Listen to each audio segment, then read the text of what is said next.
Hai teman-teman, perkenalkan saya Tara Masida Agam Putri. Saya perwakilan dari sekolah SDIT Insan Mulia Kediri. Pada hari ini, saya akan menceritakan salah satu legenda dari Jawa Barat yang berjudul Legenda Sang Kuryang asal Gunung Tangkuban Perahu. Alkisah, pada zaman dahulu kala, seekor babi hutan tengah melintas di sebuah hutan belantara. Babi hutan itu sedang merasa kehausan di bawah sinar teriknya matahari. Hendak mencari sebuah sumber mata air, ia melihat ada air yang sedang tertampung di sebuah pohon keladi hutan.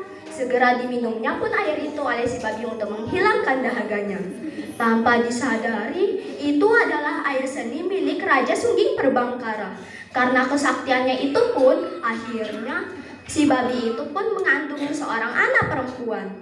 Berbulan-bulan pun berlalu. Akhirnya babi hutan itu pun melahirkan seorang bayi perempuan. Usut demi usut, berita itu sampai ke telinga raja. Akhirnya ia pergi untuk mencari berita tentang bayi perempuan yang lahir perihal air seninya itu. Ditemukannya pun bayi perempuan itu. Ia bawa ke kerajaan dan ia beri nama Dayang Sumbi. Tahun demi tahun pun berlalu. Akhirnya Dayang Sumbi pun tumbuh menjadi seorang wanita yang cantik paras wajahnya. Hingga tak terbilang jumlah pangeran, bangsawan, dan raja yang hendak memperistrikan anak raja itu. Namun itu semua ditolak halus-halus oleh Dayang Sumbi. Tanpa disadari sama sekali, mereka yang ditolak pinangannya itu pun melakukan perperangan untuk memperebutkan dirinya. Karena merasa sakit hati, akhirnya Dayang Sumbi pun memohon kepada raja untuk pergi mengasingkan diri. Ia pun pergi mengasingkan diri di sebuah bukit bersama anjing jantannya yang bernama Si Tumang. Si Tumang merupakan anjing jantan yang merupakan titisan dewa. Di saat itu Dayang Sumbi sedang meluangkan waktunya untuk menenun. Di saat itu pula tiba-tiba alat tenunnya pun itu jatuh, yang membuatnya merasa malas untuk mengambil alat tenunnya yang jatuh.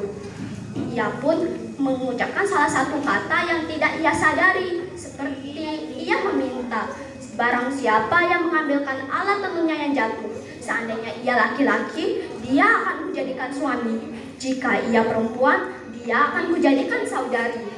Tanpa disadari, akhirnya si Tumang pun mengambilkan alat tenun Dayang Sumbi yang jatuh. Seolah-olah tidak ada yang dapat lagi yang dilakukan oleh Dayang Sumbi selain memenuhi ucapannya. Akhirnya ia menikah dengan si Tumang. Tahun demi tahun pun berlalu. Akhirnya Dayang Sumbi mengandung dan melahirkan seorang anak laki-laki yang mereka beri nama Sang Kuryang. Sang Kuryang pun tumbuh menjadi seorang pemuda yang tampan dan suka berburu. Saat kecil, ia suka berburu dengan ayahnya si Tumang. Di saat itu pula, ia sedang berburu, berniat untuk mencari hati kijang. Karena ibunya sudah sangat menghendaki untuk memakan hati kijang. Ia melihat ada kijang yang sedang berumput di belakangnya. Ia meminta si Tumang untuk menergam mangsa dari belakang. Namun si Tumang yang biasanya menurut, tapi kali ini ia jengkel dan marah.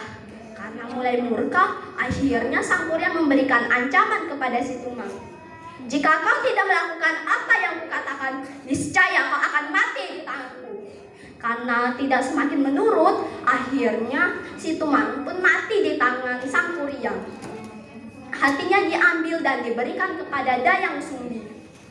Mengetahui bahwa itu adalah hati suaminya, ia merasa sakit hati dan mengambil sebuah gayung yang terbuat dari batok kelapa dan menghantamkannya itu ke kepala Sang Kuryang hingga terluka. Ia meringis kesakitan. Ia pun pergi mengasingkan dirinya dari ibunya. Ibunya merasa menyesal atas perbuatannya. Ia pun memohon kepada para dewa untuk memaafkan dosanya itu. Akhirnya para dewa pun mendengarkan permintaan Dayang Sumbi. Ia pun diberikan kecantikan abadi. Tahun demi tahun berlalu dan akhirnya mereka berdua dipertemukan kembali. Sang Kuryang tidak menyadari bahwa itu adalah Sang Kuryang anaknya sendiri. Ia berencana untuk menikahi Dayang Sumbi. Di saat itu, saat memeriksa kepala Sang Kuryang, Dayang Sumbi menemukan sebuah luka yang tertempel di sebuah kepala anaknya itu.